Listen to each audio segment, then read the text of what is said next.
এই মুহূর্তে আমরা দাঁড়িয়ে আছি পানবাজার সড়কে পেট্রোল পাম্পের সামনে। আপনারা জানেন যৌথ বাহিনীর এই মুহূর্তে উচ্ছেদ অভিযান চলছে। প্রতিদিনের ন্যায় পানবাজার সড়ক ও বিভিন্ন স্থানের মধ্যে যে উচ্ছেদ অভিযান তারা চালিয়ে আসছিল, তারই পরিপ্রেক্ষিতে আজকে পানবাজার সড়কের বিভিন্ন পয়েন্টে যেখানে অবৈধ দখল করে যারা ব্যবসা স্থাপন করেছিল, যারা ব্যবসা বাণিজ্য করে ফুটপাত দখল করেছিল, তাদের উচ্ছেদের জন্য এই মুহূর্তে অভিযান চলছে। আমরা যারা এই মুহূর্তে উচ্ছেদ অভিযানের কথা বলার একটু চেষ্টা করব সাধারণ মানুষ এবং যারা উচ্ছেদ অভিযান পরিচালনা করছে তাদের সাথে। আমরা যেটা দেখেছি গতকালকে আপনারা এই স্থানে উচ্ছেদ অভিযান চালিয়েছিলেন এবং পরিপার্শ্বিকে আমরা যতটুকু মনে হয় কিছুটা সুফল এসেছে। এই ধরনের অভিযান যদি নিয়মিত পরিচালিত হয়, জনগণ কতটা সুফল পাবে, কিংবা এই ধরনের অভিযান পরিচালনার জন্য নিয়মিত আপনারা কী ধরনের পদক্ষেপ নিতে চাচ্ছেন? ধন্যবাদ। আপনারা জানেন আমরা যারা পুলিশে কাজ করি, এখানে এটা আমাদের দায়িত্বের মধ্যে পড়ে, কিন্তু আমরা সব সময় করি। কিন্তু আমাদের সাথে নতুন মাত্রা যুক্ত হয়েছেন এখন, যে ছাত্র প্রতিনিধিগণ আমাদের সাথে সম্পৃক্ত হওয়াতে আমরা একটা আশানুরূপ সুফল পাচ্ছি।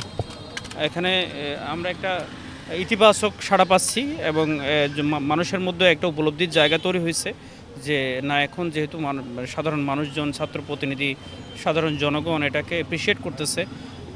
পর্যটন এলাকা হিসেবে এই এলাকাগুলো পরিষ্কার পরিচ্ছন্ন রাখা, পর্যটন বান্ধব একটা পরিবেশ রাখা, যেহেতু সারা বাংলাদেশের এবং ট্যুরিস্টরা এখানে আসে এবং বিদেশি অনেক ডেলিগেটস এখানে আসে, তারা এখানে এই এলাকাগুলোতে বাজার করতে আসেন। বিভিন্ন কক্সবাজারের লোকাল অনেক প্রোডাক্ট পাওয়া যায়, সেগুলো কিনতে আসেন।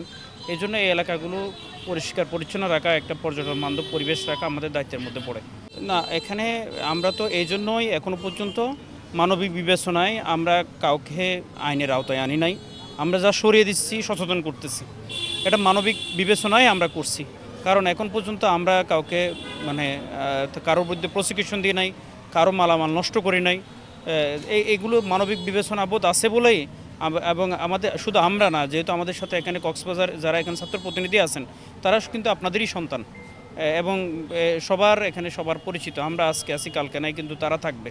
এই জায়গা থেকে আমরা কারো প্রতি কঠোর হতে আমরা অবশ্যই মানবিক একটা বিবেচনা বোধ রেখেই কাজ করছি।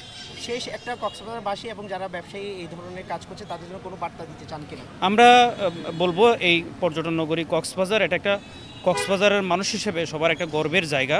এটা কক্সবাজার, এটা সারা বাংলাদেশের প্রধানতম পর্যটন স্পট। এখানে সারা বাংলাদেশের মানুষ এখানে আসে।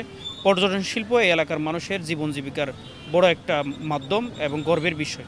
সুতরাং এই পর্যটনের বিকাশের স্বার্থে, পর্যটন বান্ধব পরিবেশ রক্ষার স্বার্থে এবং পর্যটন সম্ভাবনার বিকাশের স্বার্থে সবার একটা পর্যটন বান্ধব পরিবেশ করার জন্য সবার এই ধরনের বিষয়গুলোতে সবার সহযোগিতা করা দরকার। ধন্যবাদ। তারা বলছে যে নিয়মিত উচ্ছেদ অভিযান তারা পরিচালনা করবেন। পর্যটন নগরী কক্সবাজারকে পরিষ্কার পরিচ্ছন্ন ও পর্যটক বান্ধব করার জন্য এই ধরনের অভিযান তারা নিয়মিত পরিচালনা করে যাবেন।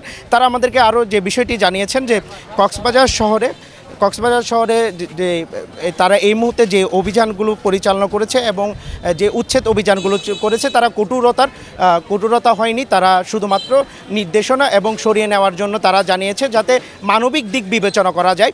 আর যাদের যে ক্ষুদ্র ব্যবসায়ীগুলো রয়েছে, তাদের মানবিক দিক বিবেচনা করে তারা এই ধরনের কাজ করছে বলে আমাদেরকে জানিয়েছে। দর্শক, যৌথ বাহিনীর নিয়মিত অভিযানে কক্সবাজারের বিভিন্ন পয়েন্টে তারা উচ্ছেদ অভিযান চালাচ্ছে। তারা পেট্রোল পাম্প থেকে শুরু করে বর্তমানে অভিযান পরিচালনা করেছে এবং বর্তমানে তারা ডলফিন মোড়ের মধ্যে উচ্ছেদ অভিযান পরিচালনা করছে।